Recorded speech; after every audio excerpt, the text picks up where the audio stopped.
Stop! Ooh, what's on the bottom of your hand? Oh, that? I was tapping the fence to get Tucker to stop. Tapping the fence? Tapping it? Yeah. And it put a dot on your hand? And it has sharp points, and I didn't know it. Right on top of it. You did what? Right on top of it? Good morning, guys. It is the next morning from the day that we found the birds had a predator in with them and killed some of them. And so we're gonna go back here and look and see. We did set a trap, and we're gonna go back and see if we got anything.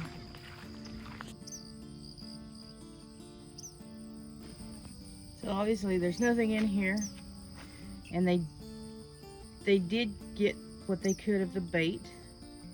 It was just dog food setting on top of the cage, so I mean they got what they could out of it. And this is a mess here from the massacre that took place yesterday. We'll just try again tonight, and the next night, and the next night, until we get what we want. It's about 6 o'clock in the morning, and I'm just gonna run out here real fast to see if maybe we caught something. He scared me. They did. They didn't work. Besides the plate is jacked. They bent the front here. Oh, let me see that.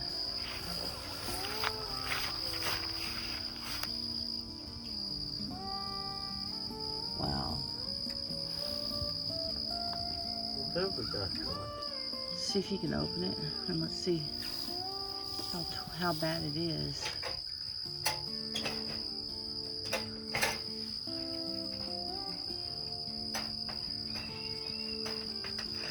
So they bent that and got out.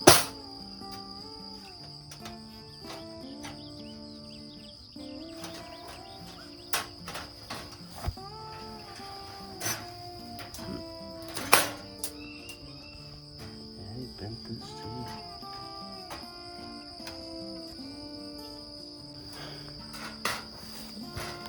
Yeah, they bent this one too.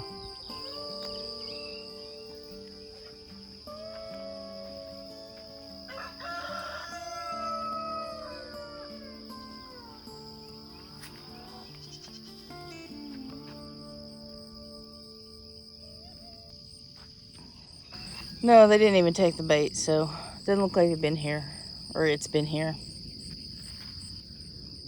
I'm doing something. Be there in a minute.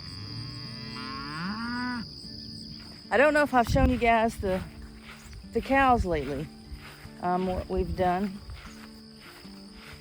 I don't think I have. So let's go take a look at that. There they are. They used to stay over there in that pasture. There's no grass over there now, or hardly anything over there. And so we put the hot wire up over here. Of course, living in Abundant Grace Homestead, the whole family came over and helped put the fence up because 3 of these belong to them. And here's my heifer right here. Yeah.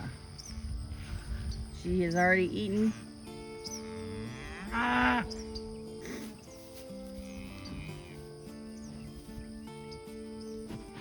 Afraid I want to touch that fence. Don't touch the fence. And the bull touched the fence once. There he is. That's Jake. Come on, Jake.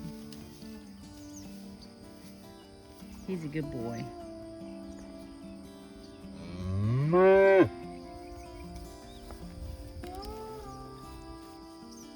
Hey, Jake.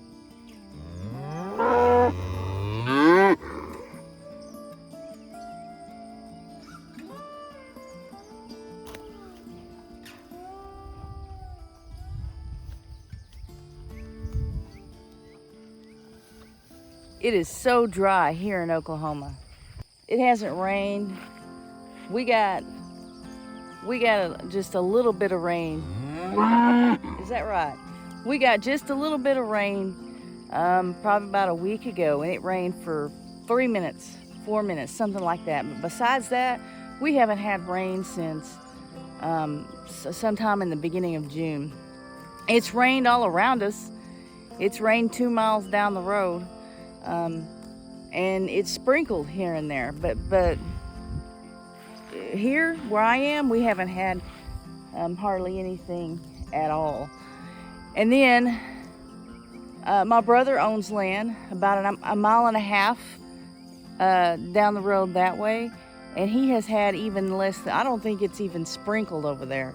And here's a shot of his property and what it looks like. He has over 100 acres, and it is all, there is no green left other than trees. There's no green left, and they actually had a big oak tree that died this summer. So here's a little bit of footage of what's going on at his property. It is so much drier. Like I said, it's only about a mile and a half down the road, but it is so much drier than my property. And I have a lot of grasshoppers here on my property, but they are out of control at his property. He's got several fruit trees that he planted last year, and the grasshoppers have just taken everything off of the fruit trees. The only trees that still have any leaves are maybe some peach trees, and even that, with them having some leaves, the grasshoppers are eating the peaches. As you drive down the road, you can see the grasshoppers are on the fence post, on the T-post. They're all over everything, and when you drive onto his property, they get on the truck. If you get out and walk around, they jump on you. It is crazy how many grasshoppers they have over there, and it is not far from here. In that little orchard, my brother planted 30 of the plants last year. So this is the second year for most of them, and then he planted 5 more this year. And we have this drought, and he has the problems with the grasshoppers.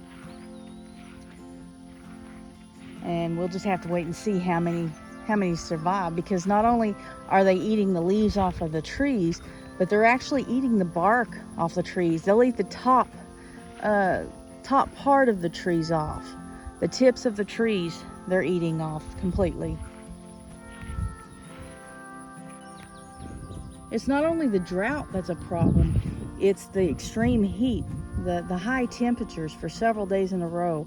I'm seeing heat stress in the cattle, more so the steer than the rest of them, which I'm keeping an eye on him. He seems to be doing okay. If he wasn't if he wasn't one I was going to butcher anyway, he would definitely be one that I would sell. I wouldn't keep him for his genetics, since he's having such a problem now. But we're also having problems. It's really hot for the dogs and for the goats and definitely the chickens and the ducks. And that's why we moved everything around, is so that the dogs and the bucks could have some shade, and that's what left our chickens open to predators like it did. But we do have plans. We know now what we're going to do about the chickens, and we have some changes coming up, and that will be on another video. One more thing, that hen that I thought would die because of the predator attack, she is still alive a week later, so maybe she'll make it.